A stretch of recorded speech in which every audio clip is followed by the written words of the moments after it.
Bago tayo magsimula sa ating chapter, pwede ba ninyong pindutin ang like button para makita ko kung ilan ang nagbabasa sa ating update na ito. Maraming salamat!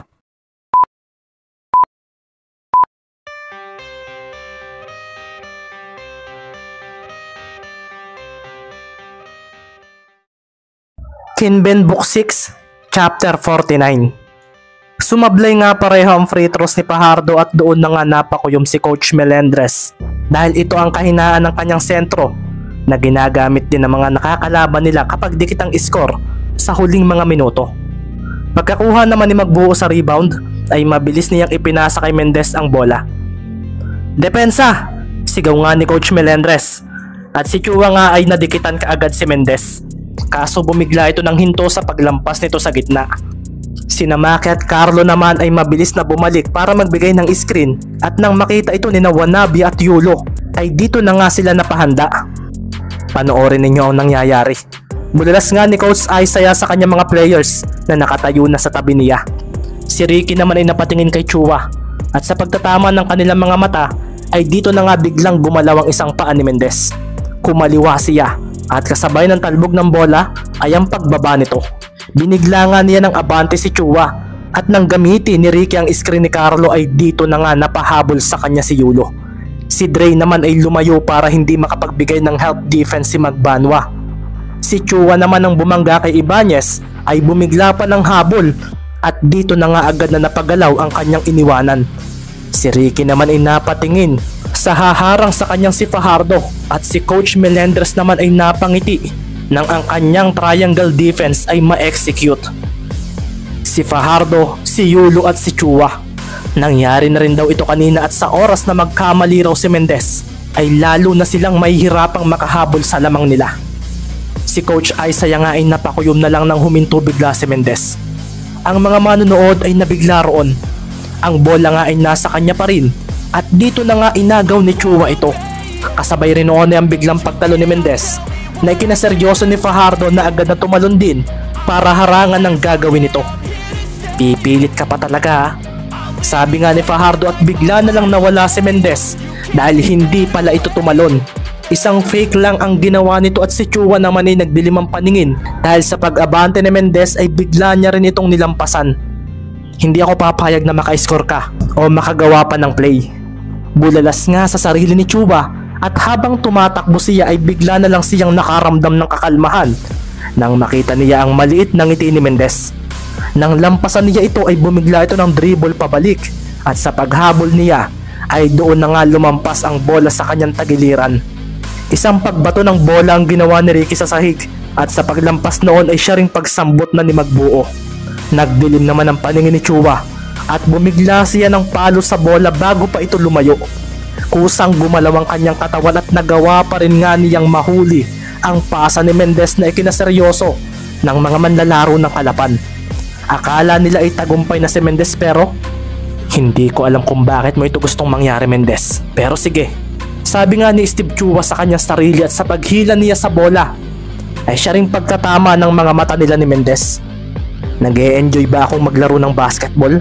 Nakakaramdam pa ba ako ng saya dahil sa sports na ito? Makakapaglaro pa ba ako ng kagaya dati? Tanong nga ni Chua kay Ricky. Oo, dahil may choice ka para sa sarili mo. Sagot ni Mendez at sa paglampas ni Chua ay sabay na napangiti ang dalawang point guard na iyon. Tama ka. Sabi naman ni Chua na napaseryoso na lang nang ang bolang kanyang pinapatalbog ay wala na muli sa kanya. Sa paglingon nga niya sa likuran niya ay naroon na si Mendez na sinabayan kaagad ni Wanabe at Magbanwa. Iniwanan na nga lang nila ang kanilang mga katapatan para lang matulungan siya. Mas magaling pa rin sa iyo si Steve, wika ni Wanabe. Hindi ka makakalusot sa amin, Mendez. Sabi naman ni Magbanwa at sa pagngiti ni Ricky ay bigla niyang iniiwas ang bola mula sa dalawa at sa paglampas ng katawan niya sa pagitan ng mga ito ay dito na nga niya pinakawalan ng isang reverse layup na nagpatayo sa lahat ng mga manonood. Sa paglapag nga ni Mendez ay doon na nga rin siya napakuyom dahil narinig nga niya ang pagpasok ng bola sa basket. Sina Wanabe nga at Magbanwa ay napakuyom na lang nang mapatingin kay Steve Chua na napahinga ng malalim. Ang bola! Sigaw ni Chua at agad ngang lumabas si Magbanwa at ibinato kaagad sa kanya ito. Depensa! Huwag ninyo silang papuntusin! Sigaw naman ni Coach Isaiah at iniisip nga rin niya kung tatawag pa ba siya ng timeout o hahayaan na ang nangyayari. Pagsambot nga ni Chua sa bola ay napatakbo kaagad siya ng mabilis. Aabutan pa rin kita, sabi nga nang lumampas sa kanyang si Mendez. Ngayon lang ako nakakita ng player na gaya mo, sabi nga ni Chua na bumigla ng hinto. Kasunod nga noon ay ang pagharang ni Mendez sa kanya. Huwag kang magpapatalo, sagot naman ni Mendez at tumango naman si Chua na biglang ipinasa ang bola sa lumampas na si Wanabia. Si Maki naman ay mabilis na humarang doon kaso si Chua ay biglang lumampas kay Mendez. Isang fake pass ang ginawa nito at makikita ngang ang lahat ng mga manonood ay nakatayo na dahil sa papaubos ng oras ng laro. Si Ricky nga ay ginamit na ang kanyang natitirang lakas para makipagsabayan sa best point guard ng Maharlika. Sa paghinto nga ni Chua ay bigla siyang tumalikod sa kanyang defender at sa pagkanan niya ay doon na nga rin siya bumigla ng pagkaliwa. Dito na nga niya ginawa ang kanyang spin move crossover. Si Ricky nga ay napakuyom at sa pagsabay niya kay Chua ay doon na siya binigla nito ng atras at doon na nga nakakita ang mga manonood ng isang fade away jump shot mula sa best point guard at sa humamon dito ang point guard ng Kalapan. Pinakawala ni Chua ang bola at si Mendez naman ay nasa ere rin, subalit hindi niya ito naabutan. Sa paglapag nga nilang dalawa ay doon na nga lang nahalit ang basket dahil isang clutch shot ang pinakawala ni Chua na napakuyom pa at napatingin kay Mendez. Defense! Defense! Defense! Sigaw nga ng crowd para sa Cebu at sa pagsambot nga ni Mendez sa bola ay bigla rin niyang iniwasan si Chua na humarang kaagad sa kanya. Si Maki nga ay tumakbo papunta rito para magbigay ng screen kaso nilampasan siya ni Wanabia at doon na nga napaseryoso si Coach Isaiah dahil isang double team defense ang ibinigay ng Cebu kay Mendez. Pero napangiti si Ricky sa nangyari at dito na nga niya sabay na pinagmasdan ang dalawa. Kasunod nga rin ito ay ang pagbilis ng kanyang dribbling at sa paglayo niya ay bumigla siya ng pagkanan na sinundan niya ng pagkaliwa kaagad. Sa paghabol pa rin nga ng dalawa ay doon na nga niya ibinato ang bola sa kanyang kuya Maki. Si Chua naman ay napangiti dahil alam niyang fake pass lang iyon kung kaya humarang siya papunta sa kanan. Doon naman bumigla si Mendez ng diretso at si Wanabia naman ay nabigla sa bilis nito. Hindi ko nabasa ang galaw niya, sabi naman ni Chua sa sarili na mabilis na bumalik at napatalo na lang silang dalawa ni Joseph Wanabia nang si Mendez ay tumalon kaagad na hawak ang bola. Magpapakawala nga agad ito ng isang quick 3. Kaso hindi umarko ang bola, bagkus ay isang extra pass pa ang nagawa ni Mendez. Sa paglapag nilang tatlo ay makikita na nga lang si Romero na pinakawala ng isang tres ng walang kapantay-bantay. Baka nakakalimutan ninyo, point guard ako, sabi na nga lang ni Mendez kina Wanabia at Chua. Kasunod nga rin noon ay ang pagpasok ng tres ni Romero na nagpakawala ng nakakabinging cheer para sa Calapan City. Nautakan tayo ni Mendez, sabi na nga lang ni Wanabia at nang mapatingin siya kay Steve ay marahan siyang napaseryoso nang makita ang maliit na ngiti nito. Nag-e-enjoy ka bang kalaban ng Kalapan? Ngayon lang yata kita nakitang masayang naglalaro ng basketball, Steve. Biglang sabi nga ni Joseph na ikinailing naman ni Chua. Akin na ang bola, hindi tayo pwedeng matalo, sabi na nga lang ni Steve at sa pagbalik ng bola sa kanila ay makikita naman si Coach Melendres na umupo na. Tatawag sana siya ng timeout kaso nang mapatingin siya kay Steve ay nakaramdam siya ng pagkagulat dahil parang naging isang batang musmos ang imahe nito. Ang kalmado ng aura nito ngayon at parang walang mabigat na dinadamdam ito sa mga oras na ito. Tandaan mo, Steve, kung ano man ang pinagdaraanan mo, dapat ay hindi mo ito sasama sa paglalaro mo ng basketball. Iyon ay kung gusto mo talaga ang sports na ito. Sumagi nga rin sa isip ni Steve ang sinabi ng kanyang ama noon. Hindi niya alam kung bakit niya iyon biglang naalala sa pagkakataong ito. Pero magandang pagkakataon daw ito para bawian ang tumalo sa kanya ng one-on-one game noong nakaraan. Basketballista ka dapat kapag nasa loob ng court dahil may mga kasama kang aasa sa iyo. At sana Huwag kang gumaya sa akin noong sumikat ako. Sana ay huwag lalaki ang ulo. Sana ay hindi ka lamunin ng kasikatan. Sana ay maglaro ka lang ng basketball kasi masayang maglaro nito sa totoo lang. Makita ko lang na masaya kang naglalaro ng basketball ay masaya na rin ako. Sa pagdating nga ni Chua sa harapan ni Mendez ay napatingin agad siya rito. Kasalanan mo kapag natalo kayo. Makulit ka kasi. Sabi pa nga ni Steve at si Ricky naman ay napatango na lang. Wala akong kasalanan dahil choice mo naman ang gagawin mo. Nakadepende sa iyo kung i-enjoyin mo ang basketball o hindi. Sagot nga ni Mendez at bigla niyang hinarangan si Chua. Kaso bumigla ito ng pagkaliwa at kasunod noon ay bumigla ito ng hawi sa kanyang defender na kinaseryoso na lang ni na Coach Isaiah dahil si Mendez ay makikitang natumba dahil sa crossover na ginawa ni Steve Chua. Tama na ang daldalan. Sabi nga ni Steve na makikita ang pagkislap ng mata dahil panalo na raw sila sa oras na pumasok ang gagawin niyang tira. Tatalo na nga siya, kaso biglang sumilbato ang referee at ito ang nagpahinto ng hype na ginagawa ng Cebu, lalo na si Chua dahil mula sa ilalim ng basket ay makikita ang paghawak ni Magbuo kay Fajardo. Si Ricky naman ay dahan-dahang tumayo at napahinga ng malalim. Napatingin nga rin siya sa oras at 5 segundo na nga lang ang natitira sa game. Hindi ko na kaya makipagsabayan kay Steve Chua kapag aabot pa ito ng overtime. Nasa limit na ang katawan ko. Ibang klase palang katapatan ang best point guard ng ligang ito. Sabi na nga lang ni Ricky sa sarili at makikita nga ring nakatingin sa kanya si Coach Isaiah. Kumusta ang experience mo? Kailangan mo itong pagdaanan kasi walang diretsong daan papunta sa tagumpay, Ricky. Lahat tayo ay magkakaroon ng matinding kalaban. Pero habang hindi pa tapos ang oras, ay hindi pa tayo talo. Sabi nga ni Coach Isaiah sa sarili na masaya kung anuman ang maging resulta ng labang ito. Ref, timeout kami kapag napunta sa amin ang possession. Sabi pa nga niya sa referee na malapit sa kanya at ngayon ay sa loob na ng court siya napatingin. Sinasabi na nga ba? Sabi naman ni Coach Melendres. Dito na nga siya napatayo at napatingin sa kanya mga matatangkad na manlalaro na nasa bench. Nagpunta na nga si Jun Fajardo sa free throw area. At gaya ng inaasahan, sumablay nga ang kanyang unang tira. Kasunod nga rin noon ay ang pagpapalabas ni Coach Melendres kay Magbanwa para ipasok si Lionel Garcia. Kung sakali mang magmintis na uli ang free throw ni Fajardo ay kailangang sa kanila raw mapunta ang bola. Si Yulo naman ay may plano nang naiisip.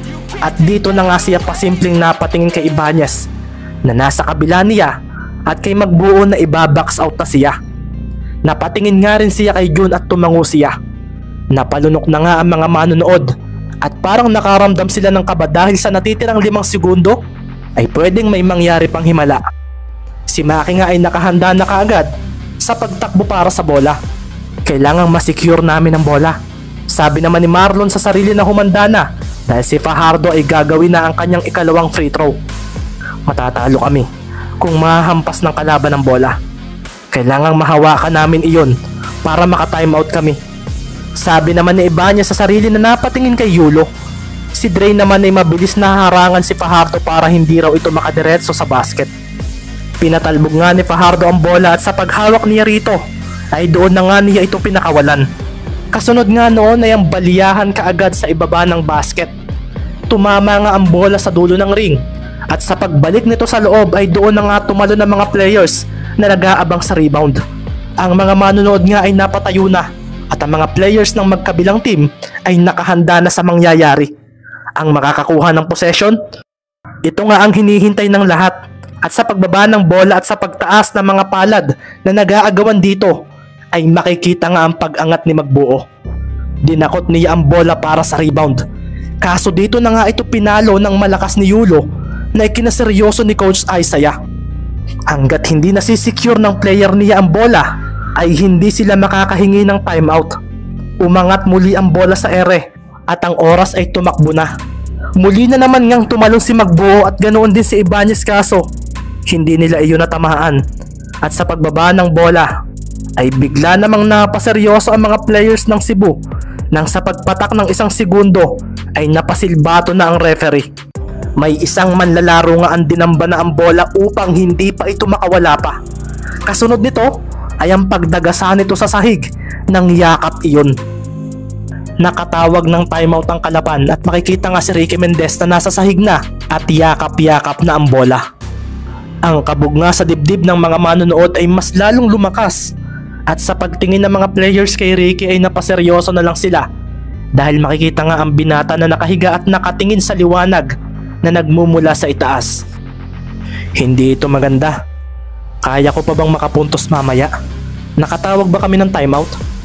Tanong na nga lang ni Mendez sa isip at sa pagdating ng kanyang kuya Maki at ni Carlo ay agad na inilahad ng mga ito ang kanilang mga kamay.